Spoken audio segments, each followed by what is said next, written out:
Today, we're tackling a giant, Aristotle. A huge figure, sometimes called the architect of Western thought. Right, or even the first genuine scientist.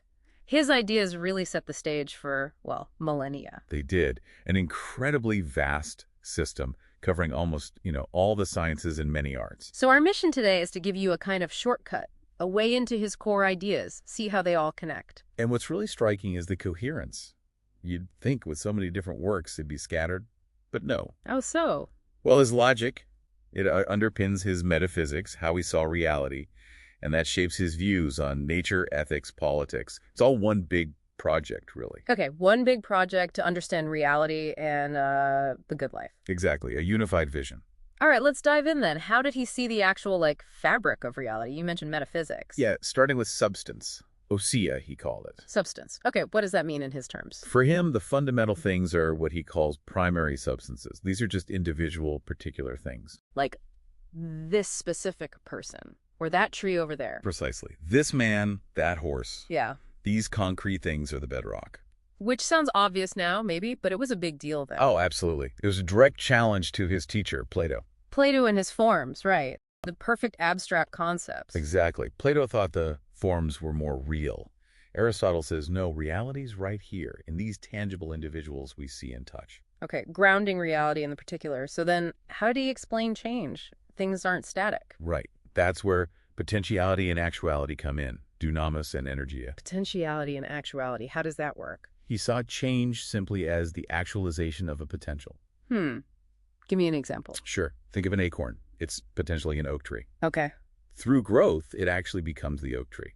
The potential is realized. I see. So the potential is sort of directed. Yes, and this is key. For Aristotle, the actuality, the final form, the tree, is in a way prior. It guides the development. It has a purpose, a telos. Purpose. Okay, that sounds like it connects to his other big idea, the four causes. It absolutely does. His framework for explaining why anything is the way it is. We usually just think of cause as what made something happen. Right, the efficient cause. The sculptor making a statue. That's one of them. Okay, what are the others? There's the material cause, what it's made of. The bronze for the statue. The formal cause, its form or shape. The blueprint, the design of the statue. Material, formal, efficient. And the fourth. The final cause, the telos, its purpose, why it exists. So for the statue, its purpose might be to honor someone. Exactly. And Aristotle thought this final cause was the most important. Why so central? Does everything have a purpose for him? Even like a rock? Well, especially natural things. He believed nature does nothing in vain. An acorn's purpose is to become an oak. A bird's purpose involves flying, nesting, etc. It's a deeply teleological worldview. Teleological meaning everything's aiming towards some end or goal. Yes. It gives a kind of inherent direction to everything in the universe. Very different from later, more mechanistic views of nature. Okay, so he has this whole system for understanding what exists and why it changes, but he's also famous for how we think about these things. Logic. Ah, yes, the father of logic. Yeah. His collection of works on logic, the Organon, literally means tool or instrument. It's the toolbox you need for any kind of rigorous thinking or science. And the most famous tool in that box, syllogism. Classic example, right? All men are mortal. Socrates is a man. Therefore, Socrates is mortal. It seems so straightforward. It does now, perhaps. But he was the first to systematically analyze this structure of argument, two premises leading to a necessary conclusion. So what was the big impact? Why does this formal logic matter so much? Well, it laid the groundwork for how we argue, how we build proofs, how we evaluate evidence for, 2,000 years. Think law, science, philosophy.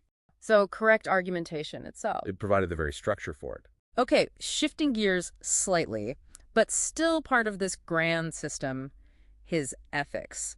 What was his goal there? The goal is eudaimonia. Often translated as happiness, but it's deeper than that, isn't it? Much deeper, more like flourishing or living well, human fulfillment.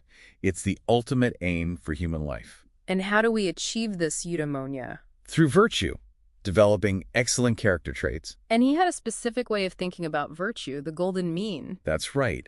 Virtue, for Aristotle, generally lies as a mean between two extremes, two vices. Like courage. Exactly. Courage is the mean.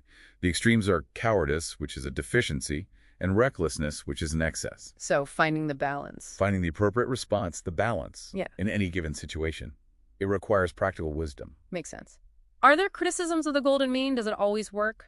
Well, one common critique is that it can seem a bit vague. Like, what does the exact mean in a really complex actual situation? Right, it doesn't give you a precise rule for every single case. No, it emphasizes judgment and character development over rule following, which highlights that tension between a neat theory and messy practice. It really is incredible how these ideas connect from the nature of reality to logic to how to live a good life, and their influence is still felt. Absolutely. Law, math, even computer science in some ways, and certainly liberal arts education owe a huge debt to him. It's a staggering intellectual achievement. It truly is a unified vision, really, where everything has this kind of inherent drive towards its own natural perfection. It's telos.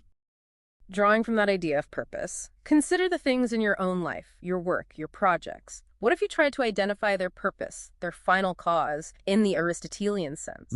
Looking for the inherent goal or function. Yeah. Could seeing that tellus give you a fresh perspective on their meaning or direction? Just like Aristotle tried to find purpose in the cosmos itself. A very Aristotelian way to reflect. Something to mull over. Join us next time for another deep dive.